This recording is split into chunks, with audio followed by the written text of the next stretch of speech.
Hi everyone, this is Tisch Aitken, and I'm doing a quick YouTube live to talk about very powerful things happening. That last week we had, let's see, Mars enter the sign of Aquarius, where it will be until May 12th of this year.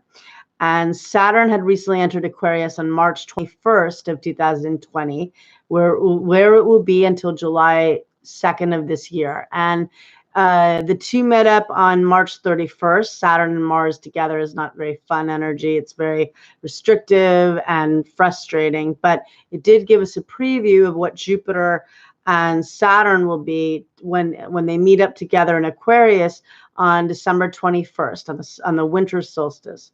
And that's going to be a new great cycle, and that's going to be one of innovation and expansion through the intellect, through connection, through networking, and real brilliance and ingenuity. I think it's going to be very useful for us. And the last time Saturn was in Aquarius was 1991 until 1994, when a lot of servers like at that time Prodigy and AOL and instant messaging, many of those things were a foreshadowing of social media in a sense. And so I think it's going to be a very innovative period. And in the interim, while we're dealing with such difficult times, certainly the fact that Saturn is still in its rulership in ancient astrology.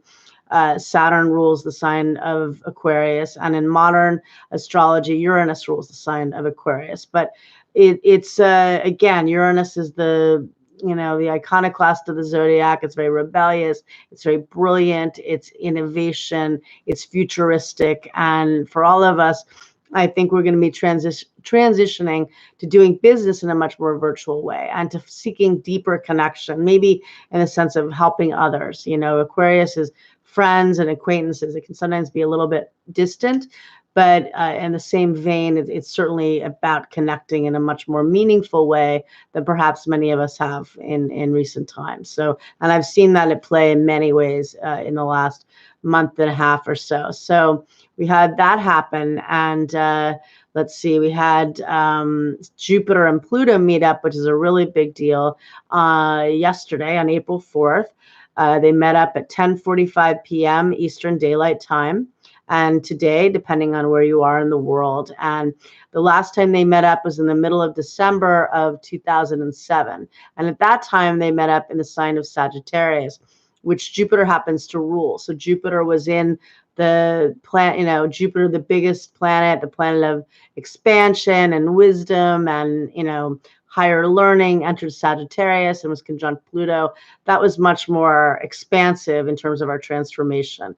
But now we have it in restrictive Capricorn, where it met. So they're going to meet up 3 times this year. They met up yesterday at 24 degrees of Capricorn, therefore triggering the Saturn-Pluto conjunction of renovation, structures collapsing, old paradigms collapsing, and new ways of doing things. That occurred on the global level at the world axis, which is 22 degrees of any cardinal sign. But that happened in the sign of Karma in Capricorn, and they hadn't met up in over 500 years. And so Jupiter and Pluto triggered that point yesterday. And many people throughout the world did meditation on a global level to really heal the earth, to open the portals of consciousness, to heal the world, heal ourselves. That's really a very transformational cycle. It's one of, can be tremendous wealth, whether that's spiritual or physical wealth, because certainly a lot of people that have it are very successful in business.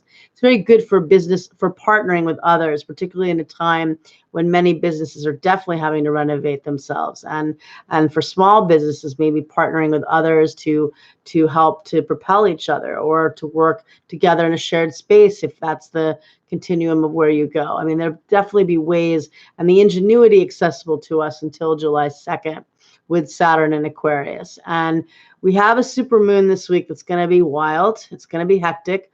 In the supermoon, the sun is going to be conjunct Pallas Athena, which is an asteroid representing wisdom. She also is warrior-like in a sense, but she's through integrity, through strategizing. So it's a very strategizing placement. But the sun in Aries, which is a cardinal fire sign, and this full moon sets off Jupiter and Pluto. So they expand that narrative as well, meaning a lot of turbulence, heavy emotions. Mercury is still in the sign of Neptune, Pisces, which is ruled by Neptune. And so very emotional, very illogical thinking, like I'm doing right now.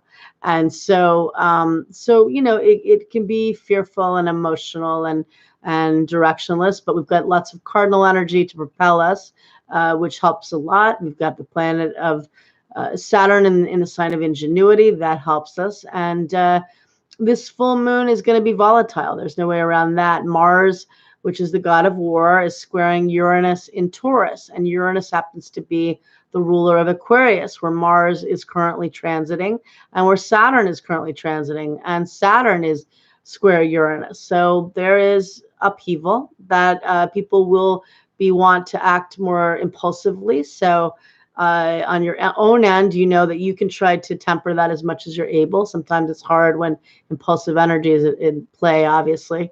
But and realizing that people are going to be very angry and upset and emotional, and there is a volatility. Keep tapping in to that transformational Jupiter-Pluto cycle. It may be more restrictive in Capricorn, but we're working within limits and boundaries. We're even restricted to our homes, but we can also connect in a more meaningful way. We can apply more time to projects, perhaps, that we didn't have time to do, to learn more skills. With Saturn and Aquarius, learn much more about how you can advance yourself through technology, through networking, and any new skill set. This is an excellent time to apply that energy, and to really do that, because again, this is a very brilliant lineup coming up for us, but it will be a rocky week, and Jupiter and Pluto will be meeting up 2 more times, by the way. They'll meet up at the end of June, on June 30th, again at 24 Capricorn, triggering this again.